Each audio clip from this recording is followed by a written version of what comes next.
হাই everyone পুনৰ নতুন এটা ভিডিঅ' গৈ আপোনালোকক স্বাগতম জনাইছোঁ। সো আজি মই গণিতৰ বা মেথছৰ যেটো ইম্পৰ্টেন্ট টপিকস হয় ভগ্নাংশ বা ইংলিছত কোৱা হয় ফ্ৰাকশন, সেই ফ্ৰাকশনৰ ওপৰত কেইটামান ইম্পৰ্টেন্ট প্ৰশ্ন উত্তৰ বুজাই দিম। সো যিসকল গভৰ্ণমেণ্ট জবৰ বাবে প্ৰিপাৰেচন কৰি আছে বা যিকোনো কম্পিটিটিভ এক্সামৰ বাবে প্ৰিপাৰেচন কৰি আছে সেই সকলৰ বাবে প্ৰয়োজনীয় প্ৰশ্ন উত্তৰ হয়। সো আপোনালোকে ভালকৈ বুজিব। চাওক মই এইকেইটা আজি বুজাই দিম ভগ্নাংশৰ। তো চাওক আজিৰ প্ৰথম কোৱেশ্চনটো কি কৈছে, a by b এটা প্ৰকৃত ভগ্নাংশ হ'ব যদি অপশ্যন এ আছে a greater than b, option B আছে a less than b, option C আছে a equal b, option D আছে এটাও নহয়। তেনেহ'লে কোনটো হ'ব? ইয়াৰ আগতে ভগ্নাংশৰ বিষয়ে কিবা এটা বুজি লওক। এনেকৈ চাওক ভগ্নাংশ কি হয়, তিনি প্ৰকাৰ হয়। এটা কোৱা হয় প্ৰকৃত, আনটো কোৱা হয় অপ্ৰকৃত, আৰু এটা আছে মিশ্ৰ। আগতে এই তিনিটা ভগ্নাংশৰ বিষয়ে বুজিব লাগিব, প্ৰকৃত কোনটো, অপ্ৰকৃত কোনটো আৰু মিশ্ৰ কোনটো সব বুজিব। সাপোজ আমি লিখিছোঁ 1/2, সাপোজ 4/2 এনেকৈ লিখিছোঁ। তো আমি কি জানো এটা ভগ্নাংশত কি থাকে, হৰ আৰু লব থাকে। তেনেহ'লে তলৰটো কোৱা হয় হৰ আৰু ওপৰটো কোৱা হয় লব। তো এনেকৈ বুজিব, যদি ওপৰটো সৰু হয় তলৰটো ডাঙৰ হয় সেইটো কোৱা হয় প্ৰকৃত ভগ্নাংশ, বা লবটো সৰু আৰু হৰটো ডাঙৰ সেইটো কোৱা হয় প্ৰকৃত ভগ্নাংশ। আৰু ইয়াৰ ওলোটা যদি হয় সেইটো হ'ব অপ্ৰকৃত। যেনেকৈ চাওক লবটো কি হয় ডাঙৰ আৰু হৰটো সৰু, এইটো কোৱা হয় অপ্ৰকৃত ভগ্নাংশ। আৰু যদি দুয়োটা একেলগে থাকে সেইটো কোৱা হয় মিশ্ৰ ভগ্নাংশ। যেনেকৈ চাওক দুয়োটা কি তলত মনে মনে 1 আছে, তেনেহ'লে কি অপ্ৰকৃত আৰু এইটো কি আছে প্ৰকৃত, দুয়োটা মিলি কি ক'ম আমি মিশ্ৰ বুলি কওঁ, মিশ্ৰ ভগ্নাংশ। এতিয়া চাওক ইয়াতে কোৱেশ্চনটো কি কৈছে, ইয়াতে কৈছে এটা প্ৰকৃত ভগ্নাংশ হ'ব যদি কি হয় a গ্ৰেটাৰ দেন b হয়। প্ৰকৃত মানে কি, ইয়াতে কৈছে এটো ওপৰটো কৈছে এটো বড় হ'ব লাগিব আৰু b টো সৰু হ'ব লাগিব, তেনেহ'লে এটো নহয়। ইয়াতে কৈছে এটো সৰু হ'ব লাগিব bতকৈ, তো ঠিকই আছে, তেনেহ'লে অপশ্যন কি হ'ব b হ'ব। তো এৰ মানটো ইয়াতে কি হ'ব লাগিব, bতকৈ সৰু হ'ব লাগিব, তেনেহ'লে কণ্ডিশ্যন হ'ব a less than b। Next 2 নম্বৰটো কি কৈছে চাওক, a by b এটা অপ্ৰকৃত ভগ্নাংশ হ'ব যদি অপ্ৰকৃত কি কৈছে আমি কি হয় লবটো ডাঙৰ হয় আৰু হৰটো সৰু হয়। তেনেহ'লে ইয়াতে চাওক এটো কি হ'ব লাগিব ডাঙৰ হ'ব লাগিব, তেনেহ'লে a গ্ৰেটাৰ দেন b হ'ব লাগিব। ইয়াতে চাওক a গ্ৰেটাৰ দেন b আছে, তেনেহ'লে ইয়াৰ অপশ্যন হ'ব a গ্ৰেটাৰ দেন b।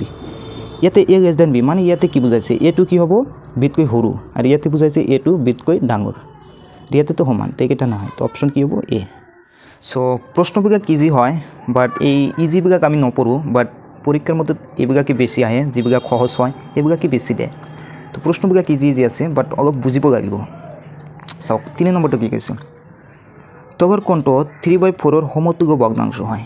এতিয়া চাওক সমতুল্য ভগ্নাংশ মানে কি, সাপোজ তুমি ইয়াতে এটা সংখ্যা কৈছে 2/3, তো ইয়াৰ সমতুল্য ভগ্নাংশ কি হ'ব পাৰে, ইয়াক তুমি অকল 1 বাদ দি যিকোনো এটা সংখ্যাৰে ওপৰটো আৰু তলৰটো পূৰণ কৰি গৈ সেইটো হ'ব ইয়াৰ সমতুল্য ভগ্নাংশ। যদি ইয়াতে আমি 2 দি দিওঁ তেনেহ'লে ইয়াতে 2 দিব লাগিব, কিমান হ'ব 4/6। তেনেহ'লে 2/3ৰ সমতুল্য ভগ্নাংশ কি হয় 4/6। তেনেহ'লে ইয়াতে চাওক ইয়াতে কি আছে 3/4ৰ সমতুল্য ভগ্নাংশ কিমান হ'ব 3/4। ইয়াৰ লগত যিকোনো এটা সংখ্যা পূৰণ দিয়া, 2 দিব পৰা 3, 4, 5, 6 যিকোনো হয়। সাপোজ 2 দিওঁ, ফাৰ্ষ্ট কথা 2 দিলে কিমান হয়, ওপৰত হ'ল 3 2 গুণ 6 আৰু তলত আহিল কিমান 8। তো ইয়াতে চোৱাচোন এইটো অপশ্যন আছে না, চোৱাচোন এইটো অপশ্যন ইয়াতে আছে 4/3, অপশ্যন বি 1/4, ইয়াতে চাওক অপশ্যন চিত আছে 6/8, ইয়াতে পাইছোঁ।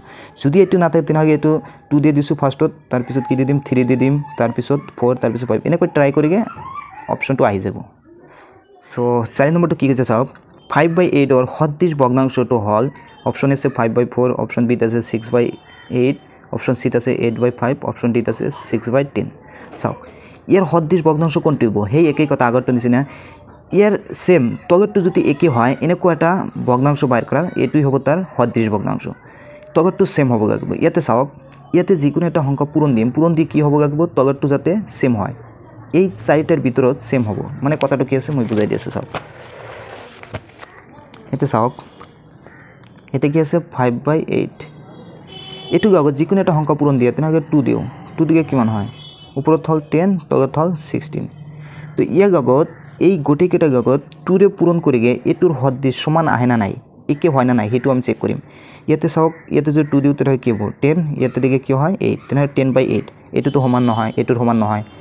ইয়াতে চাওক 6/8, ইয়াতে দিয়াচোন কিমান হয় ইয়াতে দিকে কিমান 2 তে দিকে 12 বাই ইয়াতে 16 এটো চাও 6 বাই 8 ইয়াতে যদি 2 দিও ইয়াতে 2 দিও তেনে কিমান হয় 12 বাই 16 ইয়াতে চাও তগৰটো সমান আহিছে না নাই একে আহিছে তো সেই কাৰণে হেতু হ'ব তাৰ সদৃশ ভগ্নাংশ তেনাগে এটোৰ সদৃশ ভগ্নাংশ কোনটো হ'ব অপচন বি 6 বাই 8 নেক্সট কোশ্চেন নম্বৰ 5 টো চাওক 5 বাই 8 আৰু 1 বাই 8 ৰ মাজৰ এটা সদৃশ ভগ্নাংশ হয় সো 5 বাই 8 আৰু 1 বাই 8 ৰ মাজৰ এটা সদৃশ ভগ্নাংশ কি হ'ব ইয়াতে অপচন চোৱা 5 বাই 9 4 বাই 7 7 বাই 4 আৰু 3 বাই 8 তেনহলে ইয়াৰ কোনটো শুদ্ধ আনসাৰ হ'ব এটা কথা মনত ৰাখিব তগত কি আছে হৰটো 8 আছে না দুইটা গগত তেনহলে এটা কথা মনত ৰাখিব যেটো আনসাৰ আহিব হিটোৰ তগত 8 থাকিবই তো সাউকস প্ৰথম কথা 8 কোনটো গগত আছে এটো নাই তো এটোত আছে এটোত আছে হ্যাঁ তো এটো হ'ব আনসার কিন্তু কি হয় হেতু কৈ আছো শুদ্ধ আনসারটো এটো হ'ব কি হয় চাও ইয়াতে চাওক তগটো 8 থাকিবই আৰু ইয়াতে চাও ওপৰ আছে কিমান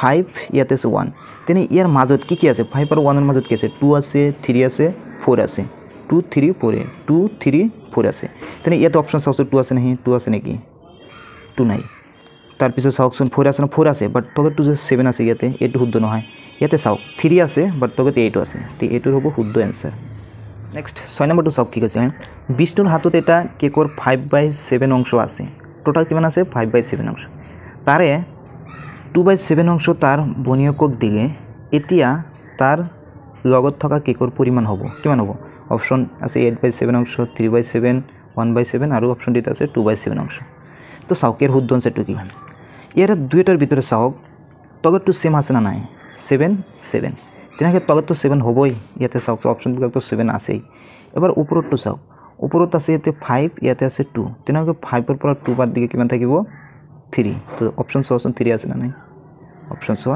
3 আছে তেনাহলে অপচন কি হ'ব অপচন বি 3/7 এটো আনসার আজিৰ লাস্ট কোশ্চেনটো চাওক হিমন্তই 100 পৃষ্ঠাৰ কিতাপখনৰ 75 পৃষ্ঠা পড়ি গেল এই পরিমাণ ভগ্নাংশ হব তার মানে কথাটো হয় হিমন্ত কি করেছে এটা 100টা টোটাল পৃষ্ঠা আছে ইয়ার কি করেছে 75 পৃষ্ঠা কি পড়িছে তাই ইয়ার ভগ্নাংশ কি হব মানে কিমান ভগ্নাংশ থেকে কিমান ভাগৰ কিমান পড়ি টোটাল এই 100টা কিমান ভাগ কৰা তুমি 100 ৰ ভিতৰত চাওক 75 পড়িছে তেনাকে 100টা যদি তুমি 4 ভাগ কৰা 4 ভাগ কৰিলে কিমান হয় 3 ভাগটো পড়িছে 1 ভাগ পড়া নাই তাৰ মানে কি টোটাল ভাগ কিমান 4 আৰু কেই ভাগ পৰিছে 3 ভাগ পৰিছে তো ইয়াতে অপচনটো কি হ'ব চাও ইয়াতে 25 এতে 100 ইয়াতে 15/100 ইয়াতে 7/100 ইয়াতে আছে 3/4 তো ইয়াৰ শুদ্ধ আনসাৰটো কি হয় 3/4 কি হয় চাও টোটাল কিমান পৰিছে 100 কি আছে 4টা ভাগ কৰি কি 4 আৰু ইয়াত কেই ভাগ পৰিছে পৰা 3 ভাগ পৰিছে মানে 75 কিমান হয় 3 ভাগ তো শুদ্ধ আনসাৰটো হেতু হ'ব তো কেনেকুৱা লাগিল আজিৰ ভিডিওটো সো কিবা নবুজিলে কমেন্ট কৰি জনাই দিব মই আৰু ভালকৈ বুজাবলৈ চেষ্টা কৰিম সো ইয়াৰ পিছত ভগ্নাংশৰ আৰু এটা ভিডিও আনিম নেক্সট ভিডিওত তো এইখিনি বুজিছে না নাই কমেন্ট কৰি জনাই দিব আৰু যদি ভিডিওটো ভাল লাগে তেনহলে ভিডিওটো এটা লাইক কমেন্ট কৰিব আৰু মোৰ চেনেলত নতুন হলে চেনেলটো সাবস্ক্ৰাইব কৰিব থ্যাংক ইউ